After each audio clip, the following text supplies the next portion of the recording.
अनुज माथुर साहब, मैं आपसे समझना चाहूंगा, पूरी बातचीत जो थी, जो निगोशिएटर थे, मैं उनको इंटरव्यू में सुन रहा था कि साहब बातचीत सही दिशा में थी, लेकिन आज सुबह अचानक खबर आई कि इजराइल अमेरिका ने हमला कर दिया है। तो अब ये जो वार्ता का दौर था या जितनी भी शर्तें थी, इसका कोई मतलब नहीं रह जाता। अब अमेरिका तभी रुकेगा जब ईरान की ये पूरी रिजीम को वो हटा देगा वहां से। बिल्कुल सही था। देखिए, मैं आपको एक बात बता रहा हूं कि इस बातचीत का कोई नतीजा नहीं निकलने वाला है। ये अमेरिका को भी पता था और ईरान को भी पता था।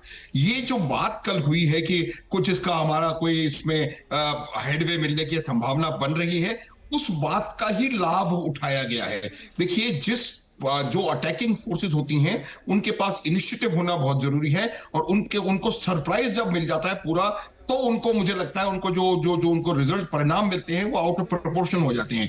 तो जब ईरान को ये लगना शुरू हुआ कि शायद कुछ हेडवे हो, उसी समय इन्होंने हमला किया, क्योंकि जो दोनों के विचार हैं वो बिल्कुल एक्सट्रीम्स पे हैं। कोई टोन डाउन दोनों तरफ से नहीं हुआ था, तो ये बात निश्चित थी कि इसका नतीजा निकलने वाला कोई नहीं है। तो जब इस समय पर उन्होंने हमला किया, दिन बहुत बेहतरीन चुना, और ये मैं बता सकता हूं आपको दावे के साथ कि ये हमला अचानक नहीं हुआ है। इस हमले की पूरी प्लानिंग महीनों पहले इसको पूरी तरह से प्लान करके रखा हुआ था कि कहां से कौन सा एसेट उड़ेगा, कौन सा एयरक्राफ्ट इराक से उड़ेगा, कौन सी मिसाइल कहां से चलेगी। सबसे बड़ी बात यह होती है, जिसके पास इनिशिएटिव होता है उसको इस बात का पता होता है कि कैसे रिटेलिएशन होगा, और उस रिटेलिएशन को उससे अपने आप को बचाने के लिए वो पहले से ही तैयारी अपनी पूरी करते हैं। इसीलिए उन्होंने जो उनका इलेक्ट्रॉनिक वॉरफेयर सिस्टम था, इलेक्ट्रॉनिक और एडी।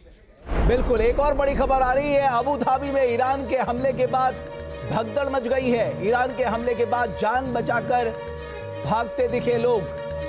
तो एक के बाद एक ईरान ने जो पलटवार किया मिडिल ईस्ट के कई देशों में, उसके बाद आप देख सकते हैं ये तस्वीरें बता रही हैं किस तरह से डर के माहौल के चलते लोग वहां से भगदड़ मची है लोगों के बीच में। ये ईरानी पलटवार के बाद की तस्वीरें हैं जो अबू धाबी में ईरान ने मिसाइल से हमला किया है, उसके बाद लोग भगदड़ करते दिखे, लोग जान बचाते दिखे।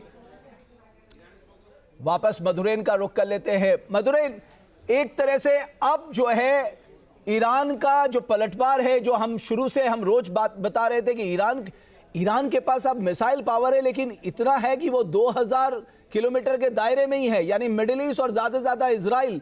अब सवाल है, अमेरिका की पूरी ताकत इस बात पे लगेगी कि उसे ना सिर्फ ईरान पर अटैक करना बल्कि अपने डिफेंस को भी मजबूत करना है। देखिए, जाहिर तौर पे ईरान का जो मिसाइल पावर है वही ईरान की ताकत है, और उसी मिसाइल पावर से वो अपनी ताकत को बढ़ाते हुए न्यूक्लियर पावर संपन्न होना चाहता था। और जाहिर है, अगर वो न्यूक्लियर पावर संपन्न होता तो इजराइल के अस्तित्व पर सबसे बड़ा खतरा होता, और इसी को दरअसल आधार बनाकर इजराइल और अमेरिका ने ईरान पर बड़े हमले को अंजाम दिया है। क्योंकि कल रात ही हमने देखा था कि ट्रंप ने कहा कि ईरान जो है वो गुड निगोशिएटर नहीं है, ईरान जो है वो बात मानने को तैयार नहीं। ईरान चाहता है कि 20% 30% इन्वेस्टमेंट उसे दिया जाए, लेकिन हम नहीं दे सकते, क्योंकि यहाँ तक एनर्जी रिसोर्सेज का सवाल है, उसके पास ऑलरेडी ऑयल है। लिहाजा वो सिर्फ और सिर्फ इसलिए चाहता है कि इन्वेस्टमेंट को उसको इजाजत दी जाए ताकि वो अपने न्यूक्लियर प्रोग्राम को आगे बढ़ा सके। इतना ही नहीं, एक सवाल के जवाब में कल ट्रंप ने ये भी कहा था कि जल्द ही जो है हमला हो सकता है, और उन्होंने कहा कि दरअसल ये इस वक्त खुलासा हम नहीं करेंगे, लेकिन संकेत साफ तौर पर दे दिए गए थे। और सुबह होते होते हमने देखा कि किस तरह से प्रीएम्प्टिव स्ट्राइक की शुरुआत इजराइल ने की, कोऑर्डिनेटेड वे में अमेरिका उसके साथ था। तमाम अमेरिका की एयर बेसेस जो है वो ऑलरेडी एक्टिव थे, मेडिटेरियन से लेकर आप देखिए कि अरब सागर तक किस तरह से अमेरिका ने पूरा जाल जो है वो एयरक्राफ्ट कैरियर का अपना बिछा रखा है। साथ ही एयर डिफेंस सिस्टम जो है जिसका जिक्र आप भी कर रहे थे, चाहे थार्ड हो, चाहे डेविड स्लैंग हो, चाहे एरो हो या पेट्रियोट हो, ये सब जगह पर तैयार और तैनात किए गए थे। लेकिन रिक्वायरमेंट, वो इस वक्त जो है ईरानी हमले से निपटते नजर आ रहे हैं। मधुरैन, इस वक्त मैं देख रहा हूं कि आप लगातार दाएं बाएं सब तरफ देख रहे हैं, वहां के हालात इस वक्त क्या है? इस वक्त जहां पर आप खड़े वहां किस तरह की स्थिति है?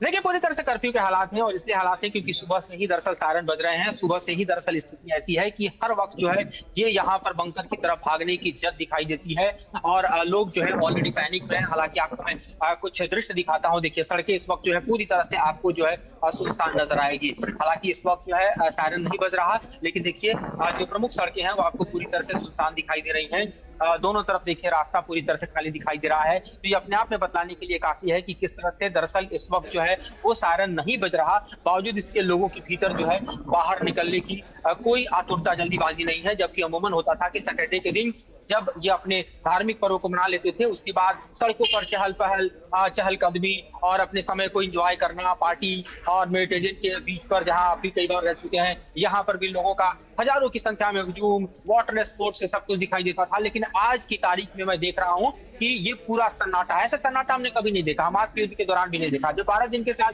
ईरान की युद्ध चल रहा था उस वक्त इस तरह का सन्नाटा था, और आज जो है उसी हमले की तासीर जो है फिर से दोबारा दोहराई जा रही है। लिहाजा लोग चौकन्ना है। इजराइल के लोग भी कमोबेश इसके लिए तैयार बैठे थे, क्योंकि उन्हें मालूम है कि जिस तरह की शर्तें अमेरिका ने रखी है, बातचीत की कोई गुंजाइश नहीं है। कोई डायलॉग जरूर हो रहा था, लेकिन नतीजे पे वो डायलॉग नहीं पहुंच सकता था, क्योंकि अमेरिका की शर्तें ईरान के लिए मानना बहुत कठिन था। इस वक्त एक बड़ी खबर, ईरानी सेना का बड़ा दावा, इजराइल की ओर से दागे और दर्जनों ड्रोन इजराइल के कई शहरों में सायरन की आवाज है। जैसा कि मधुरन मेरे सहयोगी बता रहे थे कि एक तरह से कर्फ्यू लग चुका है, सड़कें पूरी तरह से खाली हो चुकी हैं, सारे लोग बॉम्ब बंकर्स में रह रहे हैं। ये सारी चीजें उधर दक्षिणी तेहरान में अमेरिकी एयर स्ट्राइक के बाद तबाही का मंजर। तेहरान के आजादी स्क्वायर पर अमेरिका का हमला, बहुमंजिला इमारत से उठा धुएं का गुबार।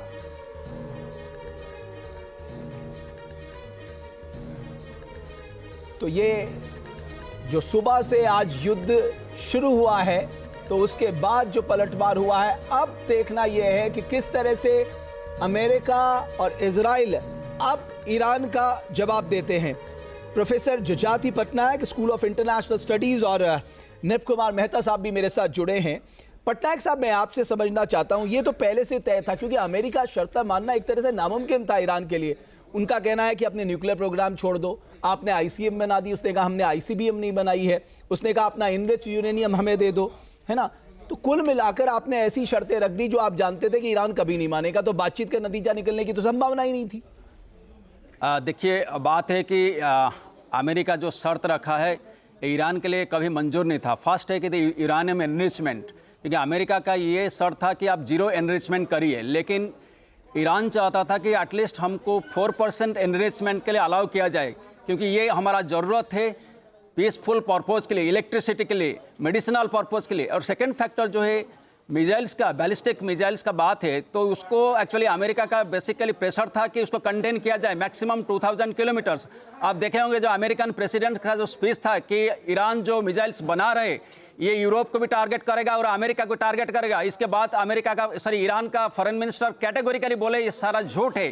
तो ईरान के लिए काफ़ी मंजूर नहीं था कि हम हमारा बैलिस्टिक मिसाइल्स का रेंज कम करेंगे, क्योंकि ये अपना सोवरेन राइट्स का बात करते। और देखिए, इस संदर्भ में मैं बात बताना चाहता हूं कि आप जो बता रहे थे दूसरे पैनलिस्ट कि इसका क्या असर होगा। देखिए, middle east is a greater region. आप अभी जो ईरान और जो पर्शियन गल्फ में कन्फ्लिक्ट चल रहा है, अभी देखिए कतार में इनका आलुदैद एयरबेस है, 5th फ्लीट जो बहरीन में है हेडक्वार्टर से, इसके बाद दाफरा में इनका यूएई में है हेडक्वार्टर्स, देन प्रिंस सुल्तान एयरबेस आपका सऊदी में है। तो आप अगर ईस्टर्न पार्ट ऑफ देखेंगे पूरा एंटायर जो पर्शियन गल्फ रीजन, वहाँ बहुत ही स्थिति नाजुक है, क्योंकि वहाँ जो है आपका वर्ल्ड का सबसे लार्जेस्ट शिपिंग ऑयल बेस कहाँ है, सऊदी में है। ऑयल रिजर्व तो वही है, तो जाहिर है पूरी दुनिया में इसका असर पड़ेगा। आपके मोबाइल पर तुरंत आएगी ब्रेकिंग न्यूज, स्क्रीन पर सबसे पहले दिखेगी बड़ी खबर, देश दुनिया की हर खबर एक जगह। अब आपके मोबाइल पर तुरंत फटाफट इंस्टॉल कीजिए न्यूज नेशन ऐप और रखिए खुद को अपडेट।